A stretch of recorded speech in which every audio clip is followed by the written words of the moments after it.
This is Where We Live from Connecticut Public Radio. I'm Catherine Shen. When you think of classical music, you probably think of Beethoven and Mozart. But symphonies around the country are working on diversifying their programming, including highlighting living composers. Today, we speak to Hartford Symphony Orchestra music director Carolyn Kuan about her work as a conductor and her process when it comes to being mindful of representation both inside and outside of the orchestra space.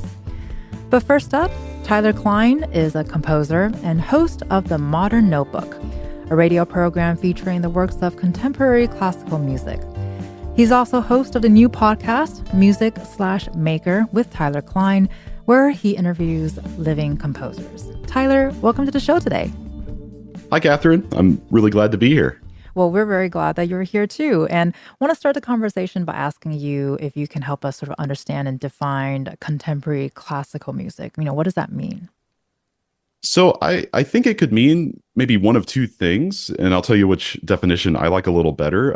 One way is that we can think about it from maybe like an aesthetic or stylistic point of view. So that's when we think about like more experimental kinds of music. It's maybe more abstract and more challenging to listen to. But I really think that's sort of a narrow way of thinking about contemporary classical music. So the other way, and the one that I like better, and that's kind of just in the name, is that it's music being composed right now. So this is really what my program, Modern Notebook, has really focused in on.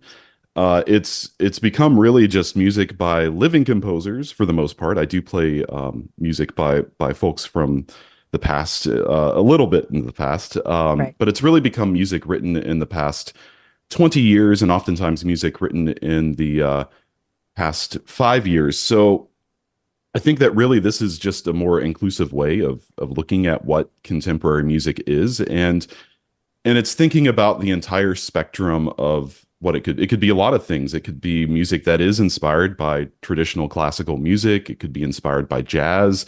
It could be very experimental in nature. It could be noise-based, incorporate elements of pop music or hip hop or gospel or bluegrass even. I know composers who kind of incorporate like internet meme culture into their music. So I think the thing to remember is that composers, we live in the world that in the society and the culture that we all live in. And so we're all making music that responds to that, to the existence that we are living in. And we're also, no matter what the music might be like, we're in conversation with the past and the music that's been made before.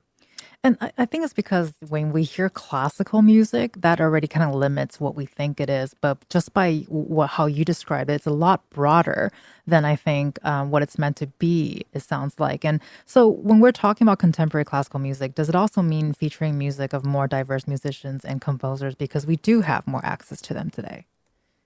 Yeah, I think so. And I just want to preface this just by acknowledging that I'm a white male person, so I want to be very mindful not to center myself and speak too much on the behalf of underrepresented composers and non-white composers. So that being said, these are my observations that these people have always been here. Right. We have examples of, for example, Le Chevalier de Saint-Georges is a black composer who lived in Mozart's time, and we still get to enjoy his music today. And women composers have always been making music. And I think the word erasure kind of comes to mind. I think in a lot of cases, we've just based on how society and culture in the Western world, especially, has been over time, maybe a lot of composers have slipped through the cracks. So there's Florence Price, for example, is a black woman composer from the early 20th century, and her music's been having a bit of a resurgence today because, in part because a box of her music and manuscripts was found in someone's attic at one point, kind of, a few decades ago. So when we talk about the diversity of composers, I think two catalysts that have really made us all as music programmers and curators to kind of think more about this and reflect on it. We had the Me Too movement and the murder of George Floyd, and I think after those two points in recent years, more organizations have been looking to the music of different kinds of people, rightfully so, and kind of we're kind of playing catch up. Right. Just now in the past couple of years, I'm seeing more music recorded and put on CDs by these composers, and I think that's a great thing. But as I often think about in my own curatorial thinking, and when I see organizations, performing arts organizations, I do think there's still a lot of work to be done. And so I think just trying our best to be aware of everything out there is the best thing we can do. Well, we've got about 30 seconds here left, but with what you just said, what can orchestras do to make music more accessible? I think just playing music that people can relate to, music that tells the stories of what we're all living through, and that's going to be from living composers. Well, thank you so much, Tyler Klein. You've been listening to Tyler Klein, who's the composer and the host of The Modern Notebook. Thank you so much for being on the show today, Tyler. We must have you back. Yeah. Thank you so much. And for our listeners, you can hear Modern Notebook on Connecticut Public Radio Saturday nights from 10 to midnight. He's also the host of the new podcast, Music/Maker. And coming up next, we'll hear from the Hartford Symphony Orchestra music director, Carolyn Kuan. This is Where We Live. Stay with us.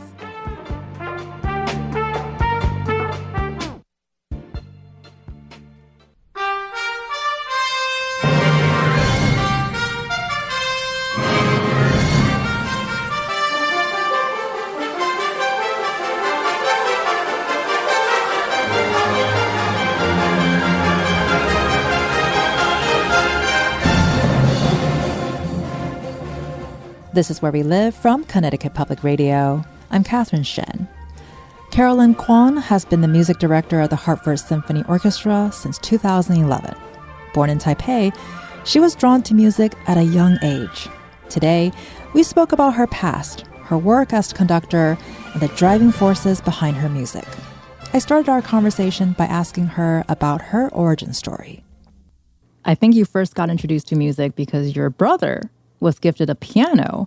Tell us about that experience and what kind of started this passion of yours. I don't know. Actually, the truth be told is it's been a long journey when it comes to, passion. If anything, it's really a journey of discovery and journey of unknown, for what it's worth. Actually, we can talk a little bit more about that. But the piano story really is my brother got a piano for his 10th birthday, and being the younger sister I was 5 years younger than my brother. I quickly convinced my parents that I should be allowed to play the piano because I was going to be the next musician, pianist or something. But ultimately, really, I think it's, as you know, actually, do you play any instrument growing up? I wasn't sure if I wanted to bring this up, but I did play the piano for a couple of years. And, I loved it, but I don't think it was the right time and age because I quickly lost interest. How old were you? Oh, man. I was under 10. Okay. I was under 10, so quite young. And I know that my parents did not really have any expectations per se. It's really just a hobby, discipline, and musical, right?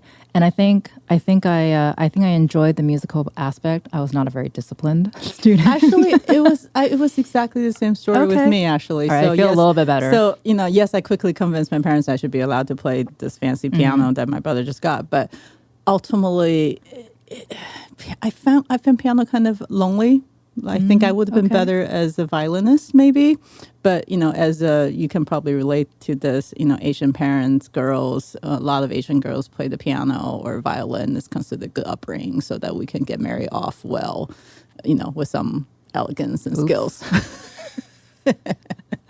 So that's how music came into my life. But ultimately, actually, so I came to America when I was 14 years old, and really more of a rebellious result of being rebellious. And my middle school in Taiwan and my high school in America were sister schools for a few years, so they actively came recruited. And one summer, so I was selected to come study abroad, and basically involved, 2 weeks studying English and a week going to Disneyland and other places. Naturally. Right. Right. But I will never forget, because the very first day of school, the teacher said, feel free to ask questions. And you'll probably know this, having spent some time in the classroom in Taiwan, that you don't ask questions. Everything is memorization based. You sit there quietly, you take your notes, and you're tested on things. So as someone who is quite rebellious, who have a lot of questions, I thought, this is amazing. This is how one should learn. So I quickly applied to the high school behind my parents' back. Wow.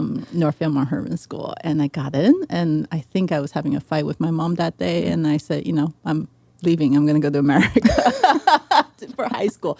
Luckily, they were very supportive, as it turned out. And I'm very grateful, because had they not let me leave to come to America to study, I think I would have fought my parents the entire time. And my mom actually passed away a few years after. So I ended up, because I left, every time I go home, I end up being wanting to be very close to my mom. So I'm very grateful for those years. But even then, I went to Smith College and never thought I would be in music. I was supposed to be an investment banker.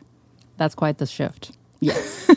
Well, and I also think oftentimes there is that shift when you're on this path. So when did you know, or when did you get the idea that music is the way to go? Did you continue playing the piano the entire time, or did you take a break, or was it a spark of a moment and you were like, investment banking is not the way to go? So it was actually very interesting. I think it was my junior year at Smith College, and I actually had a internship lined up in Taipei with Citibank. And that summer, one of my teachers pulled me aside, because I played the piano in a small school like Smith College. That meant I was helping with the sectional for the course, which meant I was sort of conducting or helping. So the teacher said, one of our alum, Susan Rose, gave 4 students scholarship to study music that summer. We think you should go study conducting. And when a student are given scholarship to go study something, you have to have something to show for it. So that summer I actually came to here in Hartford. At the time, the Hart School of Music had a program called the Conductors Institute. So that might have been my very first conducting experience. And then I went to Tanglewood to observe conducting work students. And then I went to Tufts to study French and German that summer. But when I came back to Smith, they put me in front of an orchestra. And I think I conducted Night and Day or something like that. And the alum thought I was talented and I should go learn about conducting. So I applied to a grad school in conducting, and I remember and I got a full scholarship, and I remember calling my dad and say, Dad, I can always come home and be a banker. Someone's literally paying me to go study music and conducting, and I know nothing about it. I have no idea what conducting is about. And I would love to take this opportunity, because once I go back to Taiwan to be a banker, I will never have this opportunity again. So that, in some way, I think that I miss my mom, but in some way, it's fortunate that mom wasn't around as much anymore, because mom would have said, no, come home to Taiwan. And dad basically said, okay, do what you want. It's hard to resist, Right. daughters, what's that, daddy's daughter kind Daddy's of thing. girl type of thing. Right. Well, I mean, they did gift a piano in your presence. So ultimately, they started this. to my brother, and, Right. and I would say, and then I got another scholarship to go to Peabody, and then my very first job was with the New York City Ballet as artist in residence. Even then, I thought, I really don't know what this conducting thing is about. You wave your arms, and so conducting, if you think about it, is one of those things that's really hard to learn, because you can only learn in front of a group of people. So, I mean, that's a great question, because it's a question that I also wanted to ask, because I personally am not familiar with conducting. Did not realize you can go to school for conducting, just because we've had some conversations with musicians that eventually became a conductor. So it seems very much a natural progression for some, but turns out there's a lot of study. I mean, this is not a surprise, but turns out there's a lot of study behind going into conducting. And with what you're sharing, it feels very organic in some way, but it was kind of introduced to you as a very new concept, and you kind of like learned along the way. So I mean, during that process, you obviously wanted to stay in it. So what was it about this that attracted you? I think it was less about that I wanted to stay in it, but more that the more I learned, the more questions I had. Ah, okay, yeah. So when I was learning computer science, that's another one of the interests I had at Smith. It made sense. Or economics, it made sense. Music did not make sense. It just, there are so many questions, and as you get more answers, you have more questions. And I want to say it really wasn't so, even when I became an artist in resident at New York City Ballet, and then I went on to North Carolina Symphony, Seattle Symphony, I really wasn't sure this is what I should do, or that I will have something special to offer.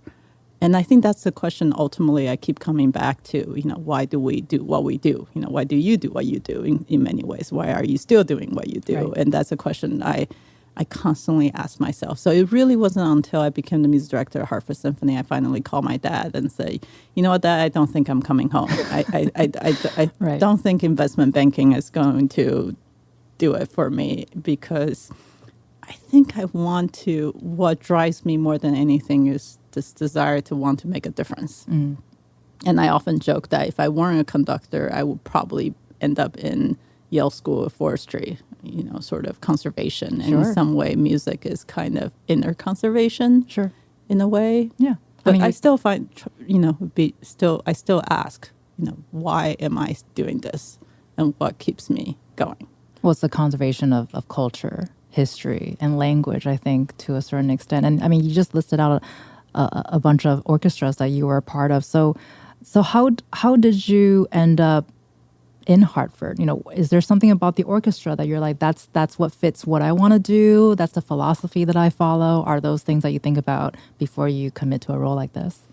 I think Hartford is probably as close to where I grew up in America in some ways. I used to joke that between Northfield Herman School and Smith College, I know the Bradley International Airport really well. So when I saw Hartford was looking for a music director, I thought, of course, I have to apply. And there were, I think, something like 400 applicants, and it was a long process, 2-year process. In fact, I remember very clearly, they almost made it the American Idol version, so everybody there was this website, people could write their comments and thoughts, and I made sure not to look at it. Wow, like an audience-based? Yeah, an audience-based. Wow, So okay. I don't recommend it, but hey, it's, whatever it takes for community engagement. But ultimately, Hartford Symphony had this wonderful board that was very supportive. They were very interested in my vision for the orchestra and what I care about. And in that sense, that's any music director's dream come true, or anyone's dream come true, to work for an organization that shares your vision and is supportive of what you want to do. And, in some ways, why are you here? Right. How did you end up here? Right. I mean, it's fascinating. Part luck, part destiny, part, making sure everything is sort of in place when you got here. And I've been here for 13 years.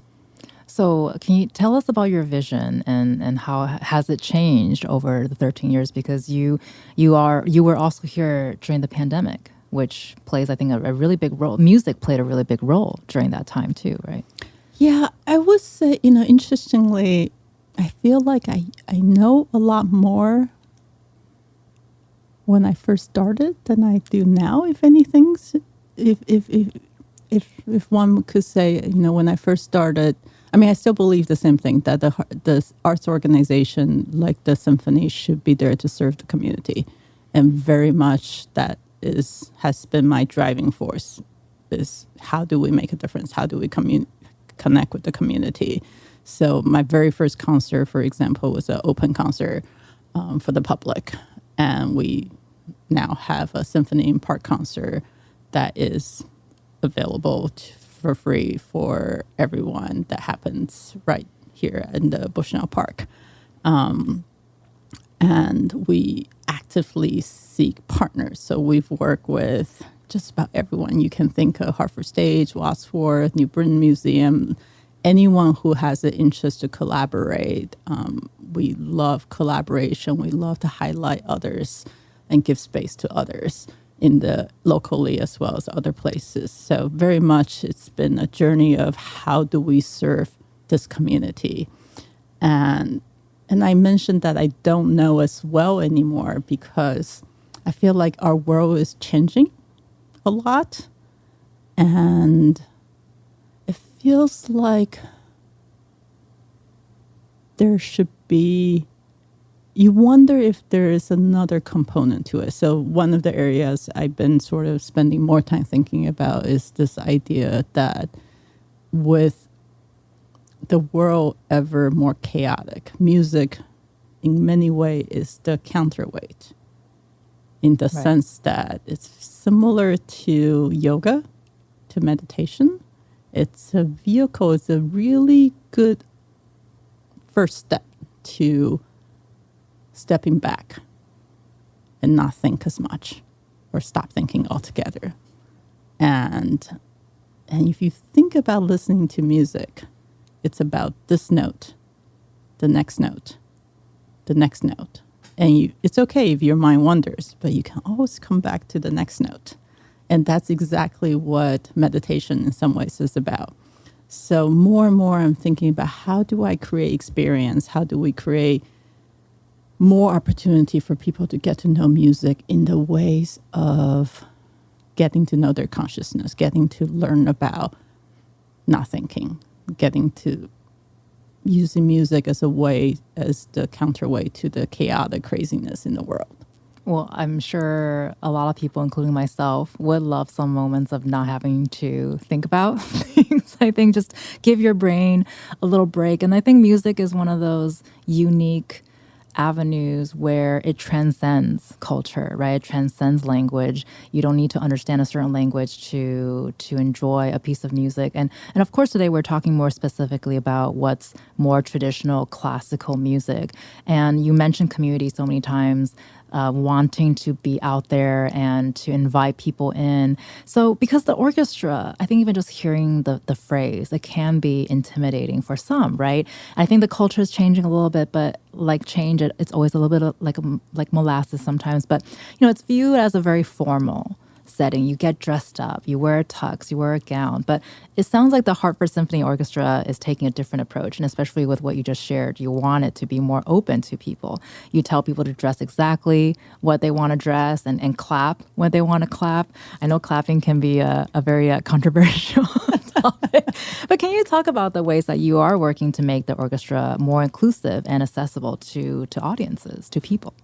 So first of all, clap whenever you want. Really, I'm a firm believer of clap whenever you want. Yes, the person sitting next to you might look at you funny, but not at the Hartford Symphony. I think, having been there for as long as I have, we've created a culture of making people feel welcome, making people feel they can be however they want to be. And it is about a shared experience. But certainly the Hartford Symphony is not everything you just said. I mean, people come in jeans, people come in, if you want to dress up, great. If you want to dress down, great. The music we play, of course, has a huge range. I mean, on one hand, you can come see Harry Potter in concert, right, in music, or Star Wars, or Elf. I think we did this, Christmas. Or you can see amazing acrobat in symphony concert. In our summer concert at Talcott, people literally, if you're out on the lawn, you can bring your kids and they can be playing balls while you're sitting there enjoying some conversation with your friends while the music's going on. If you're furthering from the table. People enjoy sharing a meal with their friends while listening to music. The possibilities there are so many. We've tried to make sure we've had puppetry, we've had sort of actors, we've had live art. So it's definitely not what a typical person, I would say, think of a symphony orchestra. And if you look at me, I'm probably as far away from what you think of as a typical conductor. I don't know. What do you think of as a typical conductor? I wanted to let our listeners know that currently neither of us are in a tuxedo or in a gown. So that's helpful. Are you in Converse today? I am not wearing Converse today. I am so sorry. I have been dinged on that multiple times. I'm going to need to work on that. But it's interesting because as you were talking, and I was thinking about this earlier as well, is I'm curious. I don't know if you can answer this, but when did that formality start? Because I'm also imagining if we had a video camera in any orchestra space in like the 19th, 18th, 17th century, I want to know, when do people clap? When are people laughing? When are people reacting to the performance? Because this kind of reminds me of Shakespeare, because Shakespeare wrote for the person. So, but over the years, it became a more sort of, a more formal form of literature to learn. But when in fact he actually wrote for the common person, and the common person was able to a certain extent attend these plays. So I'm wondering if orchestra has a similar very much trajectory. So. I think so. I mean, certainly in Beethoven's day, nowadays, if you play the Beethoven's Fifth Symphony, bum, bum, bum, bum, you have to play the Beethoven Fifth Symphony. But in Beethoven's time, literally, you could play the first movement of the Beethoven Fifth and then play the second movement of the Beethoven Seventh, and it wasn't this rigid. That's why I'm a firm believer of people clapping. I mean, the opera world, people still clap when the soprano sings an amazing high notes. So somewhere along the line, it became a more serious thing. And again, there's nothing wrong with that too. I think it's just making the experience what you want it to be. But also, as I mentioned, a lot of it also is what people think of symphonies offering is, you have this person very serious, deciding what to play. When in fact, the Hartford Symphony, our offering is very much, in some ways, community-driven more and more. So our next year, we have a project with Terence Blanchard, and it actually was sort of, the idea actually came up in a meeting with the Greater Hartford Arts Council president, Shelley Best. And so I always love it when the idea came from the community and they say, why don't you guys do this? And it was a way to engage the people that live here and that have an interest in this. And so more and more, I think it takes a music director that is interested in what the community wants. It's a fine balance. I mean, if you think about Steve Jobs, he would say, well, but, you have to give the people the thing they don't even know they want. But it's a balance. It's about introducing people to fascinating things that will maybe open their minds, but it's also about giving people what they want. I kind of joke sometimes. It's not quite relevant, but, sometimes it's about, my grandmother has this favorite saying, I know what I like, and I like what I know. Right. Wisdom. I don't know, Grandma knows. right? Or right. The food. Like we keep going back to the restaurant we love. It's a comfort to it. Comfort. So there's something about it, but there's also, it's nice when we discover something we didn't know that we like. So it's actually, programming is a fascinating conversation that can go on. In some ways, how do you decide which guests to have? Right. Well, I love that because I actually grew up listening to a lot of classical music, but I can't tell you who played what and when. But so I did grow up with it, and fortunately for myself, I enjoy it. I still enjoy it. But actually, there was a moment that I had a much better, a different appreciation for Mozart, because a couple years ago I was reading this book. And it's just letters that Mozart wrote to his father when he was studying, I believe, in Austria. So they were writing letters. And did you know that Mozart is a huge fan of toilet humor? I'm not surprised. And that just, because for someone who is unfamiliar with that space, when I was reading, I was like, that just made him more human. And I never saw him the same way again. I Yeah. never listened to him the same way again. I mean, I will hope that as artists, and I know you talk to a lot of artists, right? I mean, for arts, music, anything to be relevant, it has to almost have various different components. On one hand, there's that component that is beyond the world, sort of, take you to a whole different place. On the other hand, it's things that you can absolutely relate to. Right. And it's a combination of the two, what moves you.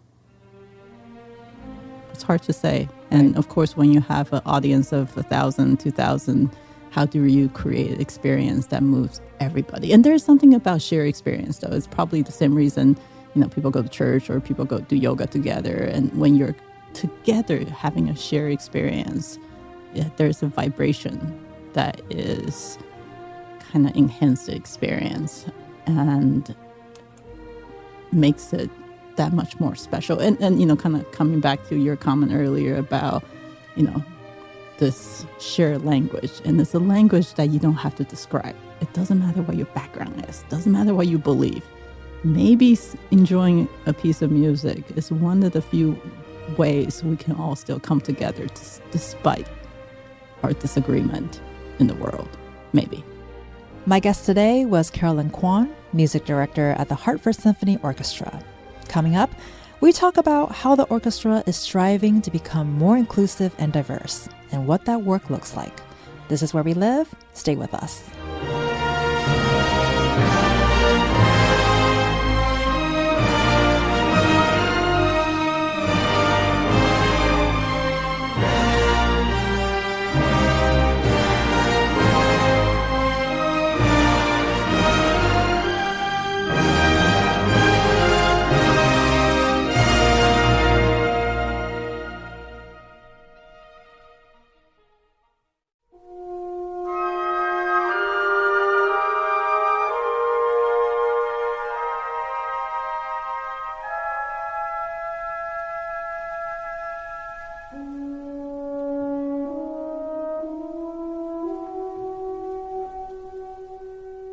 This is Where We Live from Connecticut Public Radio. I'm Catherine Shen.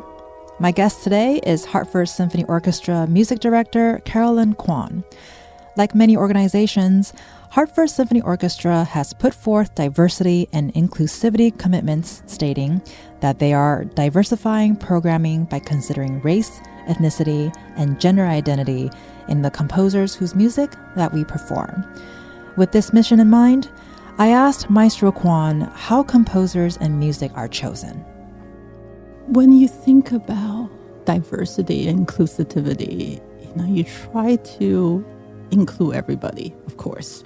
And that could mean something as simple as having composers that have very different backgrounds. And we make sure that the music we're presenting are by a variety of composers. Of course, you still have to make sure the audience, they can for Mozart and Beethoven still get what they want. But we make sure that we really try to have an inclusivity in terms of programming. But in terms of, we actually have a new program, musicianship fellowship, that's specifically open to underserved representation for two violin, viola, cellists that will be designated for underserved community for them to join us. So hopefully also to make sure that when people come to the symphony, they see the representation as well. And I, of course, as I mentioned, I'm kind of atypical for those people that are just listening and don't know anything about me. I'm Asian. Not so young anymore. You're still young. I'm also part of the LGBTQIA community. And so, representation is important. But what's fascinating, actually, I should share that I just did an opera called An American Soldier in New York City for the inaugural season of the Performing Arts Center at the World Trade Center. And the story is an Asian American story. And what that does is it forces the casting to have Asian singers. So in some ways, it's not about inclusivity. I mean, it is, but it's about opening opportunity so that it's easy for music director, casting manager to just go out and engage the people that are already famous, the people who are already known. It's easy to just find a violinist, a conductor that people know or easy to find. But when you have to or have a mission to make sure you care about inclusivity and diversity, what it does is it gives more opportunities for the people. You actually have to work harder to give opportunity to those that normally wouldn't have those opportunity. And I think that's part of the process, and hopefully the audience will appreciate that. I don't know. I'm still waiting to find out, I suppose. Right. And then when you have that nuance, it's with that sensitivity, I think you look at the process, you look at yourself a little differently. I think, and then because we're also talking to you during AAPI month, that's Asian American Pacific Islander month, and the New York Times reported that in one recent study found that works by Asian composers make up only about 2% of American orchestral performances planned for the coming season. And so we've been talking about, you were born in Taiwan, but you've had education both in the U.S. and in Taiwan. You have an expertise in many different kinds of music, including Asian music, contemporary works, and also with the traditional classical works in mind here too. How, especially with what you just shared with the casting and now your role as conductor and music director, how does your background inform the work that you do? Interesting, as an artist who loves West classical music, early on, I mean, my focus was very much in European music. I mean, that's when you think of classical music, that's what it is. And the irony is, in the classical world, you'll often have people say, we're doing Russian music, so we have to have a Russian conductor or a Russian instrumentalist. We're doing French work, we have to have a French conductor. So what does that mean for an Asian artist? Does that mean you're only good at Asian music? Right. I mean, you're an Asian journalist. Does that mean you're only good at Asian stories? Right. So, I mean, does our experience inform our worldview? Absolutely. I mean, but it's much bigger than that. I think we have a understanding of what it's like for people who feel like they're the minority. We know what it feels like to feel fear because of how we look. We certainly have more direct knowledge when it comes to our heritage and background. But I think it's much more complex than that. It's hard to just say, you're Asian and therefore you're only good at Asian music. I think that's very dangerous. And in fact, as we talk about diversity, I think it's really important for us to, in every walk of life, to always keep that in mind, that just because someone looks a certain way, has a certain background, does not mean that that's the only thing they're good at. But but of course, we engage, our upcoming Spark concert. We have the African drumming with the Friends world music. We are Celebrate America. We'll have a Latin band, and so so it's.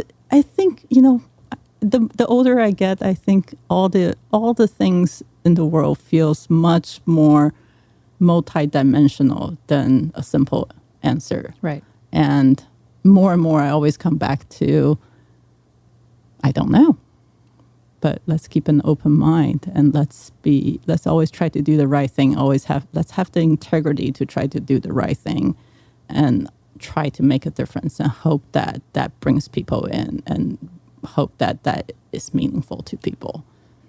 I mean, that was certainly a question that I think we can take about a whole week and still not be able to digest and unpack everything behind that. But because of that nuance, because of that sensitivity and background, it's interesting to see how that influences your decisions, right? And sort of along the same vein, you recently held a young artist competition. So can you talk about, where that's a different kind of diversity there, age, and talk a little bit about what does it look like to both sort of pass on the classical music passion to the next generation, or to support the young people who already have an interest but just maybe needs that extra support or the extra push, or just to say that you can do it. What does that look like for you now? For me, working with young artists is always extremely satisfying and exciting. They bring into this fresh excitement that either some of us have forgot or isn't as in touch, and how amazing that there are these young people who are excited about classical music and what that might mean.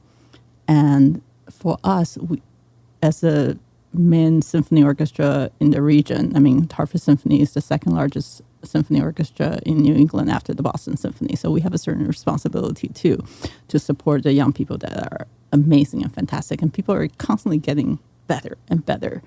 And for us to work with young people and provide opportunity really is just one of the most rewarding things we can do. And really, it's both way. Yes, we're providing opportunity. We're giving their possible first experience to be a soloist in front of an orchestra. But also, we get a lot back as well. I probably, similar to mentorship in all walks of life. I mean, right? I love having young people on the air.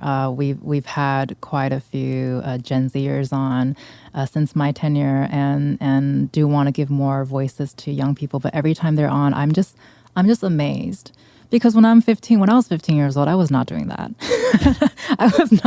I was not on live radio talking about mental health, about school, about politics, about their future, about admissions. Those are not things that I was talking about live. And it's so amazing. And I feel very similar. I feel very invigorated, and I feel very hopeful.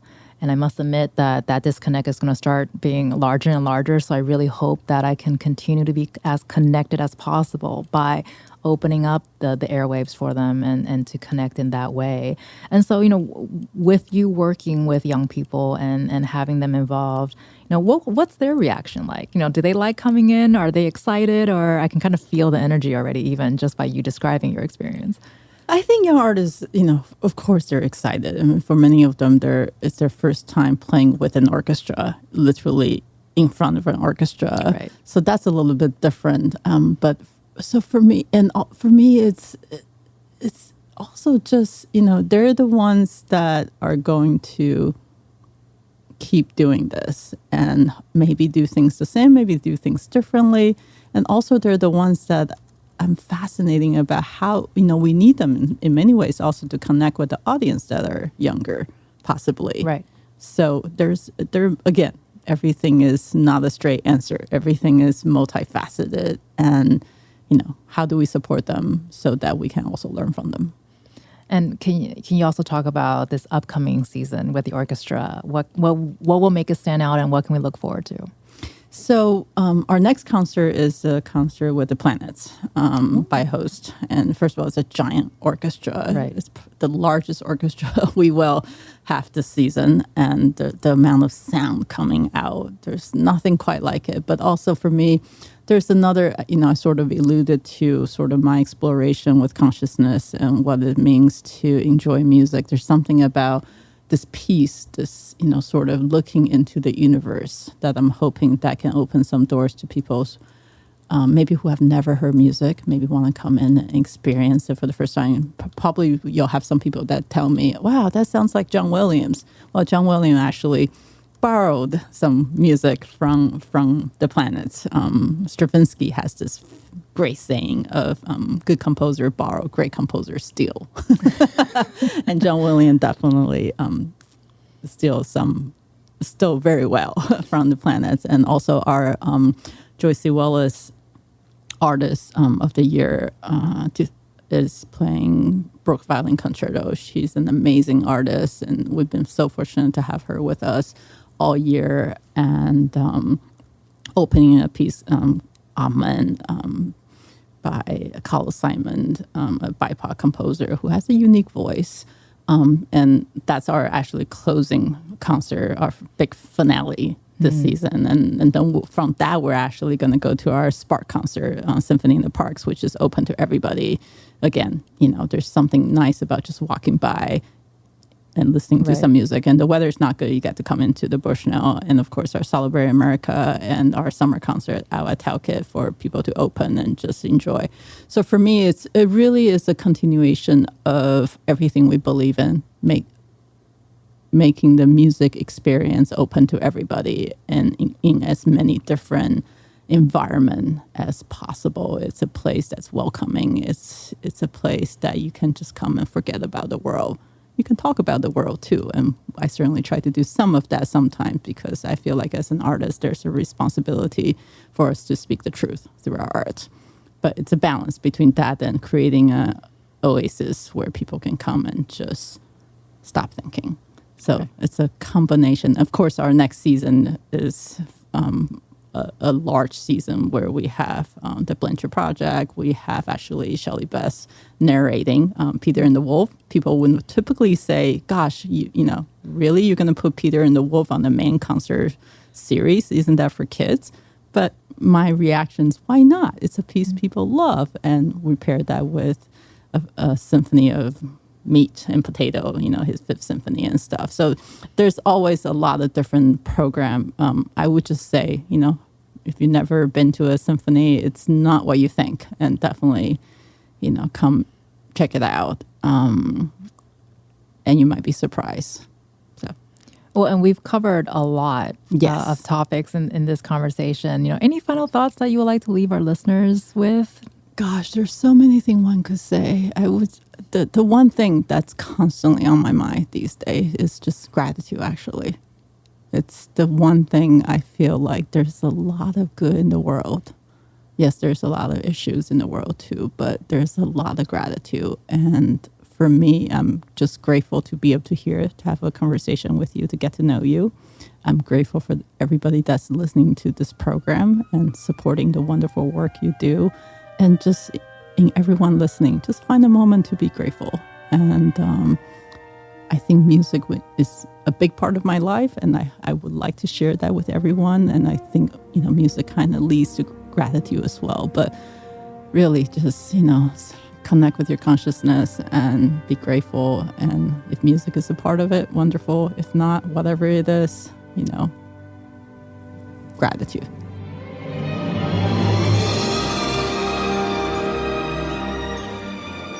My guest today was Maestro Carolyn Kuan. You can find links and more information on the Hartford Symphony Orchestra on our website, ctpublic.org/where we live. I'm Catherine Shen. Today's show is produced by Tess Terrible. Our technical producer is Dylan Reyes. Download Where We Live anytime on your favorite podcast app. And thank you so much for listening.